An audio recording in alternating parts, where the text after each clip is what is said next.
Offer RB pain relief roll on 1 కొంటే 150, 2 కొంటే 1 ఉచితం. తలనొప్పి, వెన్నునొప్పి, మోకాల నొప్పి, కడుపుపురం మరియు దోమల మందు పైపుతగా మరెన్నో సమస్యలకు ఒకే మార్గం ఆర్బీ పెయిన్ రిలీఫ్ ఆయిల్.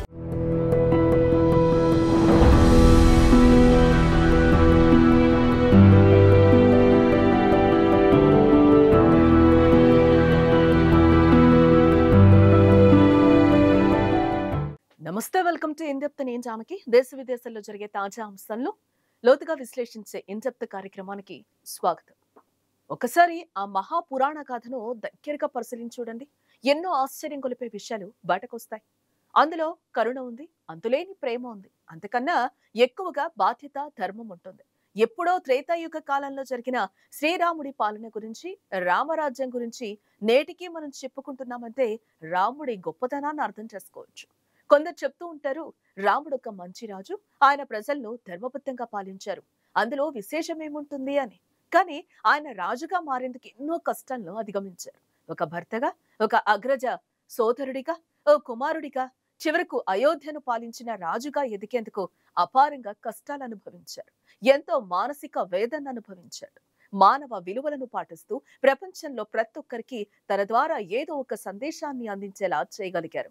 ఆయన ఇవన్నీ కావాలని చేయలేదు. హిందూ మైథాలజీ ప్రకారం రాముడు అవతార పురుషుడు. ఆయన భూమిపై ధర్మాన్ని నిలబెట్టేందుకు అవతరించారు. అనేక సాహసాలకు ఆద్యుడిగా ఉన్నాడు. ఆయన వెంటే మరెన్నో పాత్రలు కూడా ఉన్నాయి. ఆ పాత్రలు మానవాళికి జీవన విధానాలను నేర్పించాయి. లక్షల ఏళ్లకొకసారిగా వచ్చే రాముడి లాంటి పాత్రను అనుకరించటం తప్ప మరొకటి సాధ్యం కాదు. అలాంటి రాముడు తన అవతారం ముగించుకొని వెళ్లిపోయాక ఆయన వెంటే నీడలా తిరిగిన హనుమంతుడు ఎటుపోయాడు అన్న అనుమానం తప్పకుండా కలిగి తీరుతుంది. ఇప్పుడు అయోధ్యలో రాముడికి తనదంటూ ఓ సొంత నివాసం ఏర్పడింది. మరి హనుమంతుడికి ఆయన వద్ద స్థానం లేకపోవటం ఏంటి అని కూడా అంతా అనుకున్నారు. కానీ లార్డ్ హనుమాన్ పాత్ర అక్కడితో ముగిసిపోలేదు. రామాయణం కథ నుంచి ఆయన అదృశ్యమైపోయాడే తప్ప అంతర్ధానం కాలేదు. ఎందుకంటే ఆయనకు అమరుడిగా వరం ఉంది. ఆయనకు మరణమో అంతం అంటూ ఉండదని పురాణాలు చెప్తున్నాయి. మరి ఆనాటి నుంచి నేటి వరకు హనుమంతుడు ఎక్కడున్నాడు, ఏం చేస్తున్నాడు అన్న సందేహం అందరిలో ఉంటుంది. నిజానికి అయోధ్యలో హనుమంతుడికి ఎంతో గొప్ప దేవాలయం ఉంది.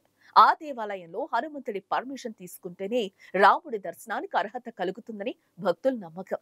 ఇప్పటికీ హనుమాన్ గడిని దర్శించుకున్న తర్వాతే రాముడిని దర్శించుకోవటం జరుగుతూనే ఉంది. హనుమంతుడు కూడా అవతార పురుషుడనే చెప్తున్నారు. ఆయనను బ్రహ్మచారిగా కూడా చెప్తారు. రాముడి పట్ల అచంచల విశ్వాసాన్ని కలిగిన నమ్మిన బంటుగా ఉన్నారు. అయితే రావణ వధ తరువాత రాముడు తిరిగి అయోధ్యకు చేరుకునే సమయంలోనూ ఆయన వెంటే వచ్చి రాముడి పట్టాభిషేకానికి హాజరయ్యారని ప్రస్తావించడం జరిగింది.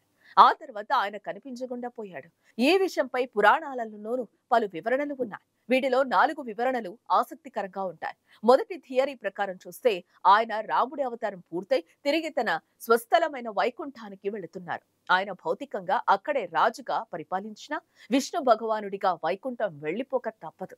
అప్పటి వరకు రామరాజ్యంలో తన భక్తుల రక్షణ కోసం అమరుడైన హనుమంతుడిని రక్షణగా ఉంచారని చెప్తున్నారు. తన భక్తులకు రాక్షసుల నుంచి ఏ ఆపద రాకుండా ఉండేలా హనుమను రక్షణగా ఉంచారు. ఇక రెండో థియరీ ఏంటంటే రామాయణం తర్వాత జరిగిన మహాభారతం కూడా ఓ మహాపురాణం. ఆ కథలోనూ హనుమంతుడి ప్రస్తావన ఉంటుంది.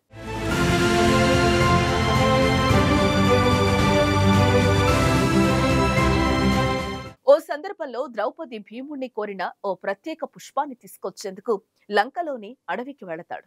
అక్కడ భీముడికి హనుమంతుడు తారసపడతాడు. ఓ కోతి ఆయన దారిలో తోకను పరుచుకుని అడ్డంగా ఉంటుంది.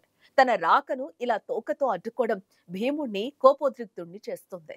భీముడు ఆ వానరాన్ని తన తోకను దారి నుంచి తొలగించమని కోరగా అదేదో తను పక్కకు పెట్టాలని చెప్తుంది కోతి. సహజంగానే బలశాలి అయిన భీముడికి అదో లెక్కలోకి రాదు. కానీ ఆ పని చేయలేకపోతాడు. కానీ ఆ వెంటనే ఆ కోతి ఎవరో తనకు అర్థమవుతుంది. అది తప్పక హనుమంతుడే తనకి ఇలా పరీక్ష పెట్టాడని తెలుసుకుంటాడు. మీకు తెలుసా, రామాయణం మహాభారతంలో ఒక భాగం అని కూడా చెప్తారు. వాల్మీకి దాన్ని ఓ మహాపురాణంగా మార్చేయటం జరిగినట్టయితే మహాభారతం మరింత పెద్దదిగా ఉండదని వారు చెప్తున్నారు. అందుకే మహాభారతం నుంచి రామాయణాన్ని విడదీశారన్న సిద్ధాంతం ఉంది. అలా చేయనట్టయితే కృష్ణుడి అవతారం ధరించిన విష్ణు భగవానుడి 2 అవతారాలు ఒకే పురాణంలోకి వచ్చుండేవి. అక్కడే 4వ థియరీ మేరకు శ్రీకృష్ణుడు అర్జునుడి కోరిక మేరకు హనుమాన్ వారికి సహాయం చేశారని మహాభారతంలో ప్రస్తావన ఉంటుంది. అందుకే అర్జునుడి రథంపై ఎగురుతున్న ధ్వజం లేదా జెండాలో ప్రతిష్ఠించుకొని చెడుపై పోరాటానికి మంచికి సపోర్ట్ చేయడం జరిగిందని చెప్తారు. అంటే ఆయన గురించి ప్రస్తావన భారతంలో 2 సార్లు ఉంది. అదే కాకుండా లార్డ్ హనుమాన్ ఇంకా జీవించే ఉన్నారని చెప్తుంది. ఎక్కడో హిమాలయాల్లో రాముడి పేరును జపిస్తూ తపస్సు చేసుకుంటున్నాడని కూడా చెప్తారు. హిమాలయాల్లో ధ్యానం చేసుకునే జీవితాన్ని హనుమంతుడు కోరుకున్నారని భక్తులు నమ్ముతారు. విష్ణువు కలికాలంలో మరో అవతారంగా చెప్పుకునే కలి అవతారం ఎత్తి తిరిగి భూమికొస్తారని, అప్పటిదాకా ఆయన అలా ఎదురు చూస్తూనే ఉంటాడని అంటున్నారు.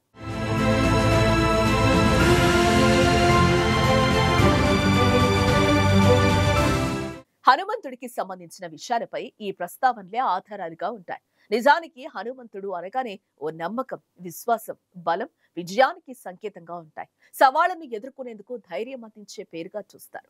చెడును దూరం చేసే మంచిగా హిందువులు నమ్ముతారు. ఆయన ఇప్పుడు రాముడి నగరం అయోధ్యలో సముచిత పూజలు అందుకుంటున్నారు. హనుమాన్ గడిలో భక్తులు గతంలో కన్నా ఎక్కువ సంఖ్యలో వస్తున్నారు. అయోధ్యలో తాజాగా నిర్మించిన యాగశాల ఇప్పుడు ఆసక్తికరంగా మారింది. విశాలమైన 10 ఎకరాల ప్రదేశంలో ఈ యాగశాల నిర్మాణం జరిగింది.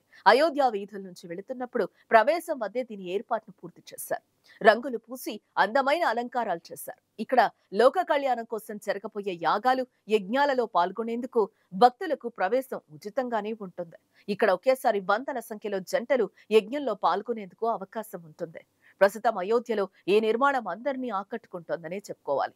యాగశాల అన్నది ఓ సంస్కృత పదం. దీన్ని హిందూ మతంలో ఒక త్యాగ మందిరంగా భావిస్తారు. ఇక్కడ అగ్నియాగం నిర్వహించబడుతుంది. ఇది దేవాలయం, కుంభాభిషేకం వేడుకల్లో బలి ఇచ్చే స్థలం అని కూడా అంటారు. యాగశాల నిర్మాణానికి సంబంధించి ప్రత్యేకమైన ఆకృతి, హోమగుండాలు, నిర్మాణాలు ఉంటాయి. వాటికి సంబంధించిన వివిధ లక్షణాలు, నిర్దేశాలను శుల్బ సూత్రాలలో వివరించారు. వాటి ప్రకారమే అయోధ్యలో కొత్తగా నిర్మించిన యాగశాలను నిర్మించారు. అది కూడా ఒకప్పుడు ఓ సందర్శనీయ స్థలంగా మారిపోవటం విశేషం.